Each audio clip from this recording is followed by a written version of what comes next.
இஸ்ரவேல் ஜனங்களை எகிப்து தேசத்திலிருந்து விடுதலை செஞ்சு கர்த்தர் வெளியில் கொண்டு வந்துட்டார். இப்போ அவங்கள அங்கே இருந்து கானான் தேசத்துக்கு கொண்டுட்டு போகணும். இப்போ கானான் தேசத்துக்கு போகணும்னா 2 வழி இருக்குது. ஒன்று ஷார்ட்கட் வழி. அது எப்படி போகலான்னா, பெலிஸ்திய தேசத்தின் வழியாய் உள்ளே போனால் சீக்கிரமாக கானான் தேசத்துக்கு போயிடணும். ஆனால் கடவுள் ஷார்ட்கட்டில் போல கடவுள் அவர்களை சுற்றி போக பண்ணினார் அப்படின்னு வசனம் சொல்லுது. எனக்கு அன்பானவர்களே, ஆண்டவருடைய ஃபார்முலா எத்தரிங்க, ஷார்ட்கட்டில் சுற்றி போக பண்ணுவார். நீங்கள் ஒருவேளை யோசிக்கலாம், ஏன் ஆண்டவர் அப்படி செய்யணும்? ஷார்ட்கட்டில் போனால் என்ன நடக்கும்? சீக்கிரமாக போய் சேர்ந்துடலாம், நேரம் மிச்சமாகும், ஜனங்களும் அலைய தேவையில்லை. ஆண்டவர் ஏன் ஷார்ட்கட்டை தேர்ந்தெடுக்காம சுற்றி போக பண்ணினார் அப்படின்னா, அதில் ஆண்டவர் ஒரு காரியத்தை மறைச்சு வச்சிருப்பாருங்க. ஒருவேளை சுற்றி போகிறதுனால என்ன நடக்கும்? எதிரில் செங்கடல் இருந்தது, அதோடு மாத்திரம் இல்லாமல் வனாந்தரம் இருந்தது.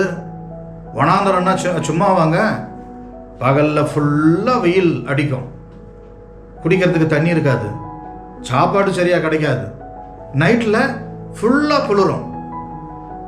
எவ்வளவு மோசமான ஒரு பகுதி. ஆனால் கடவுள் இதை தாங்க தேர்ந்தெடுக்கிறாரு. ஈஸியாக ஒரு பாதையில் போயிடலாம், ஷார்ட்கட்டில். ஆனால் இஸ்ரவேல் ஜனங்களை கடவுள் அப்படி நடத்தவே இல்லை, சுற்றி போக பண்ணினார். செங்கடல் இருக்குது, பிரச்சனைகள் இருக்குது, ஆனால் அந்த வழியாய் தான் கர்த்தர் அவர்களை போக சொன்னார். எனக்கு அன்பானவர்களே, இதில் ஆண்டவர் சொல்லிக் கொடுக்குற பாடம் என்னன்னா, ஷார்ட்கட்டில் போடுறது ஒருவேளை ஈஸியாக இருக்கும், எளிமையாக இருக்கும், நேரம் மிச்சம். ஆனால் ஷார்ட்கட்டில் போகும்பொழுது சில பிரச்சனைகள் வரும். அந்த பிரச்சனை நம்ம என்ன பண்ணோம்னா, மறுபடியும் எகிப்துக்கு கொண்டு வந்துடும்மா. அதாவது நம்முடைய பழைய வாழ்க்கைக்குள்ளே கொண்டு வந்துடும்மா, பாவத்துக்குள்ளே கொண்டு வந்துடும்மா. முதல்ல நம்ம இருந்தோம் பார்த்தியா, அந்த இடத்துக்கு கொண்டு வந்துடும்மா. நீங்கள் என்ன ஒன்று கேட்கலாம், சரி சுற்றிட்டு போகிறதுல பிரச்சனை இருக்காதா? நிச்சயம் இருக்கும். ஷார்ட்கட்லேயும் பிரச்சனை இருக்கும், சுற்றிட்டு போகிறதுலையும் பிரச்சனை இருக்கும். வித்தியாசம் என்ன?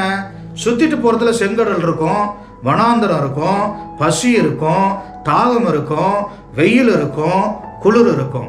ஆனால் இவைகளுக்கு மத்தியில் கர்த்தர் இருப்பார். அல்லேலூயா. எனக்கு அன்பானவர்களே, நம்முடைய வாழ்க்கையில் கூட நமக்கு இந்த சுற்றிட்டு போகிறதே பிடிக்காது பாருங்க, ஷார்ட்கட்டு தான் பிடிக்கும். எதையும் நம்ம எப்படி செய்யணும்னு நினைப்போம்னா, இன்னைக்கே செஞ்சு முடிச்சிடணும். அப்படிப்பட்ட ஆட்கள்லாம் இருக்கிறீங்களா? இன்னைக்கே முடிச்சிடணும். இதை மனசில் நினச்சிட்டேன், அது என் வீட்டுக்கு வந்துடணும். இதை வாங்கணும்னு நினச்சிட்டேன், அதை இன்னைக்கே வாங்கணும். கடன் வாங்கியாவது வாங்கிடணும். இந்த குணம் ஒரு நாளில், ஒரு சில நாட்களுக்கு முன்னாடி எனக்கு கூட இந்த மாதிரி குணங்கள்லாம் இருந்தது. ஒரு முடிவு எடுத்துட்டா, வாங்கணும்னு முடிவு எடுத்துட்டா எப்படியாவது அதை வாங்கி கொண்டு வந்து வீட்டில் வச்சிடணும். ஷார்ட்கட், இந்த வெயிட் பண்ணுறது, காத்து இருக்கிறது, அதெல்லாம் பிடிக்கவே பிடிக்காது. அவசரமாய் காரியங்களை செஞ்சு முடிக்கணும். ஆனால் அந்த மாதிரி செஞ்சு முடிச்சதுனால மக்களே எவ்வளவு இழந்திருக்கிறோம்ல, எவ்வளவு கடன் வந்திருக்குதுல்ல, எவ்வளவு பிரச்சனை வந்திருக்குதுல்ல, எவ்வளவு போராட்டங்கள் வந்திருக்குதுல்ல. ஆனால் கடவுளுடைய வழி பாருங்க, கொஞ்சம் சுற்றிட்டு போகிற இருக்கிற மாதிரி இருக்கும், கொஞ்சம் நேரம் எடுக்கும், டைம் வேஸ்டாக ஆகிற மாதிரி இருக்கும். ஆனால் நீ போக வேண்டிய பாதையில், சரியான பாதையில் கடவுள் கொண்டுட்டு போயிடுவார். ஒரு வசனம் சொல்லுது, உன் வழியை கர்த்தருக்கு ஒப்புவித்து அவர் மேல் நம்பிக்கையாயிரு, அவரே காரியத்தை வாய்க்க பண்ணுவார்.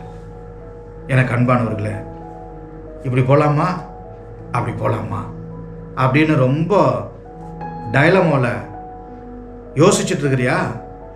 இப்படி போனால் சீக்கிரமாக போயிடலாம், இப்படி போனால் ரொம்ப லேட் ஆகுமே அப்படின்னு நீ நினைக்கிறியா? கடவுளுடைய பாதத்தில் உட்கார்ந்து ஜெபம் பண்ண ஆரம்பி. உன் மூளை சொல்கிறதெல்லாம் செய்யாத, முழங்காலில் நில்லு. கர்த்தர் சொல்லுவார். அவர் சொல்கிற பாதை கொஞ்சம் டைம் எடுக்கும், கொஞ்சம் லேட்டாக தான் ஆகும், கொஞ்சம் சுற்றிட்டு போகிற மாதிரி தான் இருக்கும். ஆனால் கர்த்தருடைய பாதையில் சமாதானம் இருக்கும், கர்த்தருடைய பாதையில் சந்தோஷம் இருக்கும், கர்த்தருடைய பாதையில் நிம்மதி இருக்கும், கர்த்தருடைய வழியில் நித்திய ஜீவன் இருக்கும்.